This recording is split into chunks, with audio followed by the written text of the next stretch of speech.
ข้าพเจ้าสินเคยเนาะเกี่ยวกับตามล่าหาลูกระเบิดเนาะอยู่ในนี้ก็พบกับไอ้ลำไยเนาะลำไยแบบเพิ่นมาเบิ่งดินมาเบิ่งระเบิดในดินสวนเพิ่นเนาะไม่อย่างกับไปเบิ่งน้ำเพิ่นเลยตอนนี้ล่ะ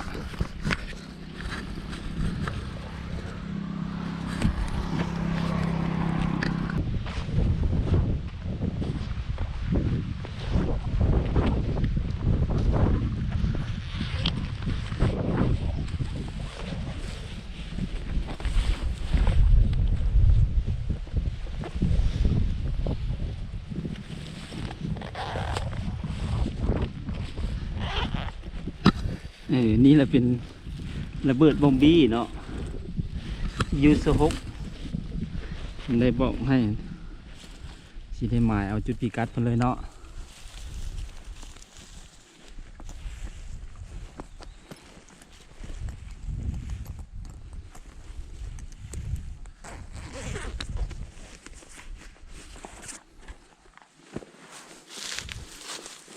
มีอายุสฮก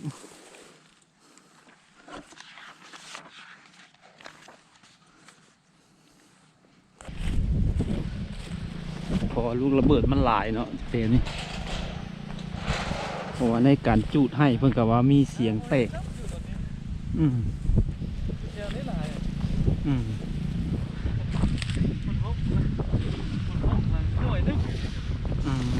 จะมันจุดจุดใด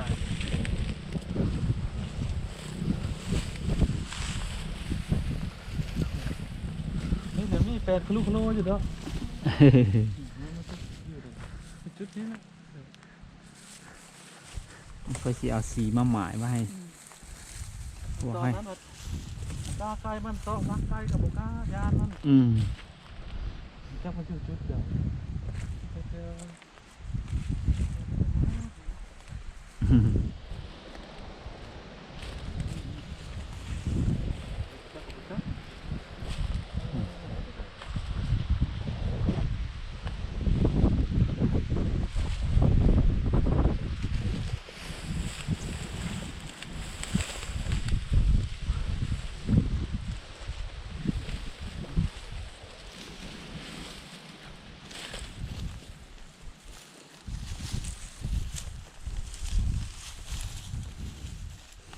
จุดแล้วมีเสียงแตกเนาะ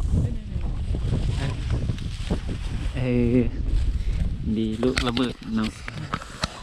เป็นเบียร์ยูโซฮกตัวนี้กันเนาะที่ได้หมายจุดพิกัดเลย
ตัวนี้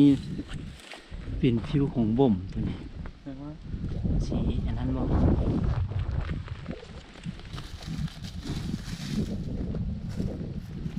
ผิวบ่ม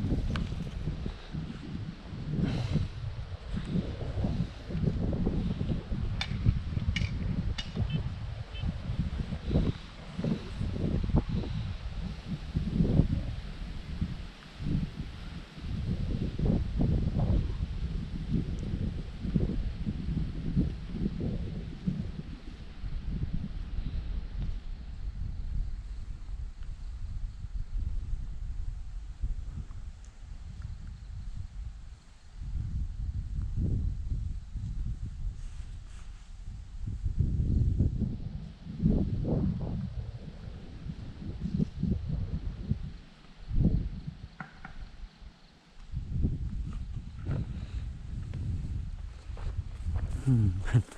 มันไปหมดแล้ว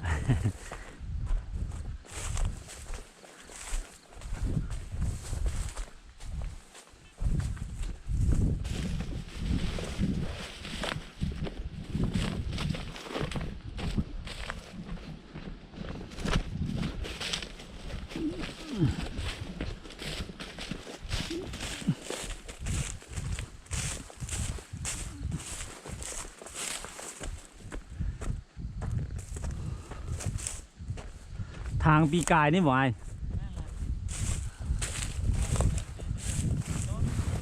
อืม เต็มหมดแล้วนี่อายุบ่สิจีตอนเป็นต้นนึง มีแต่ว่าสิให้เขามาทำลายให้ก่อนเบิ่งที่เบิ่งหัวหน้ามานี่ก็เป็นมีอายุ3เนาะอยู่ในโศกถือว่ายังอยู่2 หน่วยเพื่อนอย่างนี้ถึง2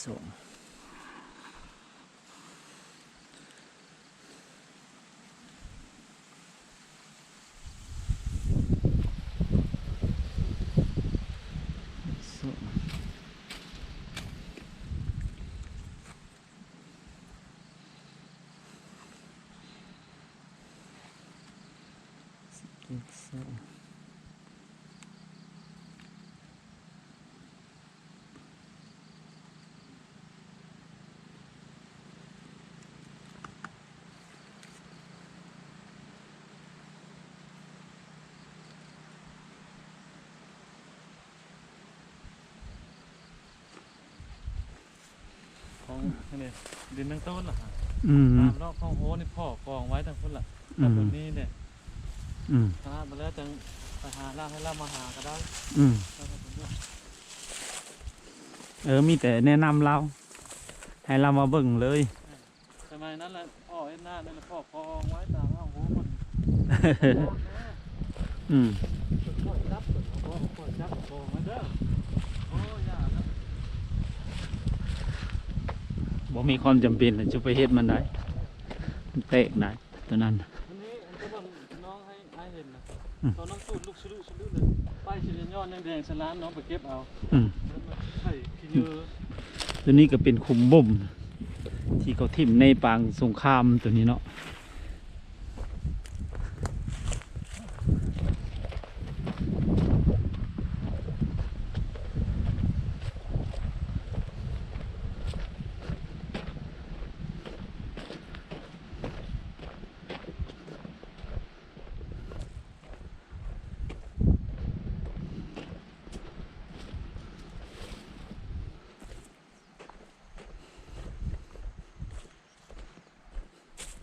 อืม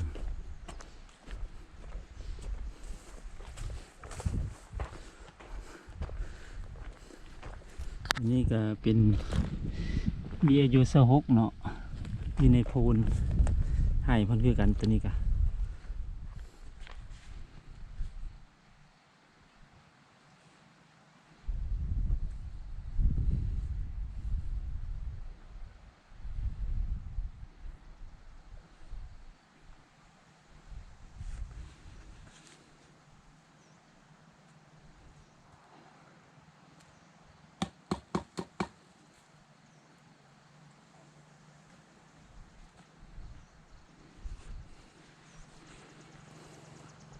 นี่แหละจุดบ้านนั้นที่พ่อขย้ายให้ก็ อืม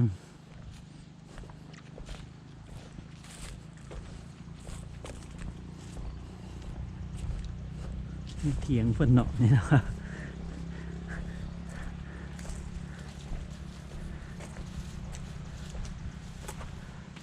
อืม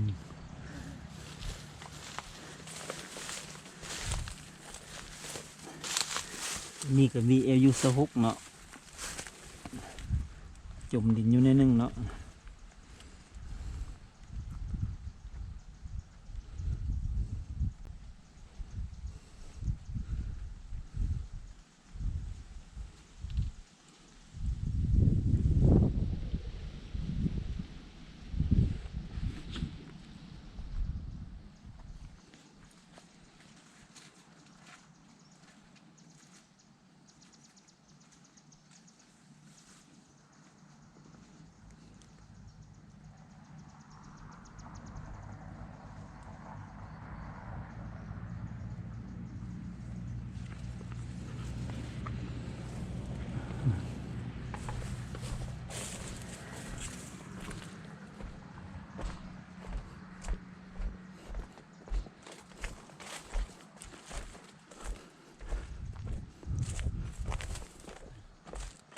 นี่เขาขุดเอาขึ้นนานแล้ว ตัวนี้เป็นซีเมนต์ SMU 23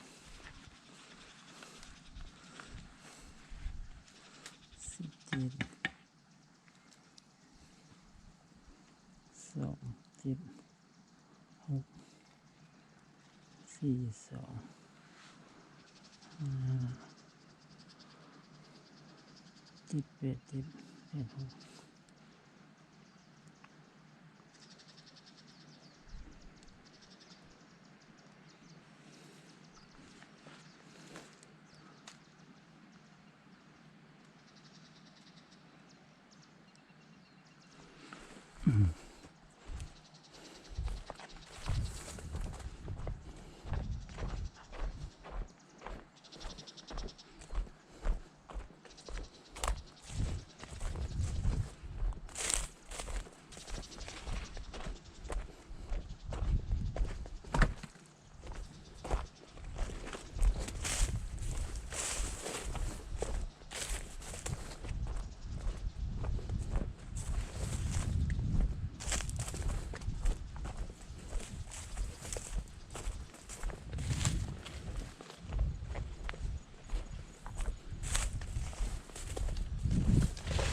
ตัวนี้พ่อยเด้อตัวนี้ นั่นแหละยานจะได้ไปเลย เป็น BAU BU 3ตัวนี้เนาะ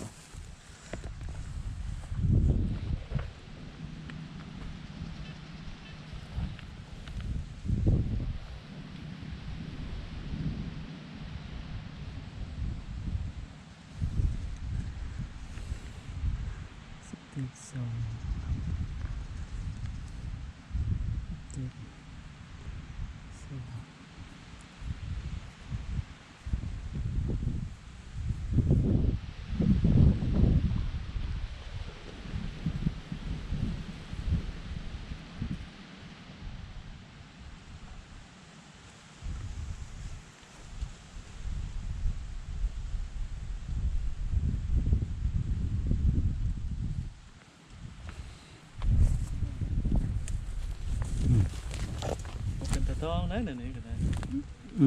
แต่ว่ายังกราบเดียวก็มันเป็นสบายแล้ว นี่แต่อันนั้นมันไกลๆเดี๋ยวบอกอันนั้นก็ได้เขาจีมาหมายคืนสีอยู่แต่รถผมลืมเอามาสีมาหมายเลาะคืนได้เบิ่งคืนมันก่อน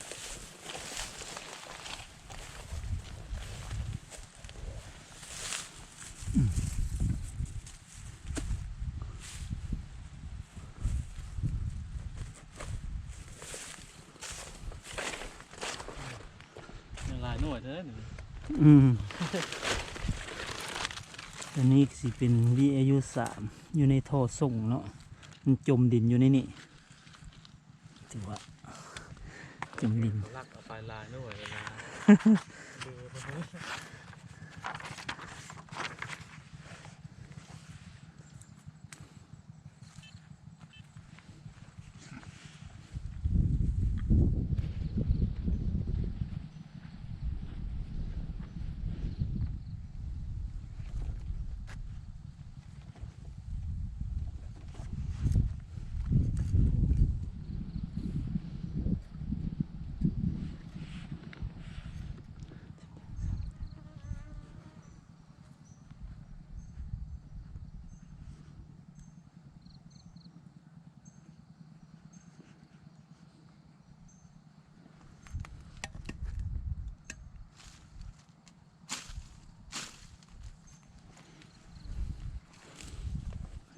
น้ำดินน้องแหละแล้วบอนเล่านี่แหละมดแต่บอนพ้นนาดินนะ เจ้าเจ้า ตามผมเห็นแต่ยังตามดงตามนั้นมันยังหลาย เจ้าเจ้า ญาติซะจะเข้าดง มีแต่ว่าเขาเข้าใจหลายมีแต่ว่า มีแต่เฮาสิได้ให้นำทีมงานให้มาบางเทื่อละสิให้เขาทำลายให้ตัวอยู่พ้นหน้าดินนี้ บางเทื่อสิเป็นเพนกวดเนาะแต่เพนกวดนี้อาจสิ เบิ่งตัวจริงเนาะเพราะว่าเฮาก็มันมีหลายเขตเนาะหลายเขตที่ว่าไปเฮ็ดมาเบิ่งติดตามเบิ่งเพิ่นสิเข้าแผนปีให้บ่ปีสิมานี่นะเป็นอันนั้นดอกมันยากหนิดนึงเพราะบ่แม่นมีแต่บ้านเฮาเนาะมันหลายบ่อนเนาะสิพยายามแนะนำให้ว่าสิพัวพันเบิ่งทางเทิงให้เนาะเพิ่นสิมาเฮ็ดให้ไวหรือช้าแต่ว่าก็บ่รับประกันเนาะแต่ว่าเรื่องมาเฮ็ดแล้วมาเฮ็ดเนาะเพราะว่าดินเจ้ามันมีระเบิดหลายเนาะมีนั้นแล้วเขาเข้าใจอะไรไอ้จ้าโชคดีจ้า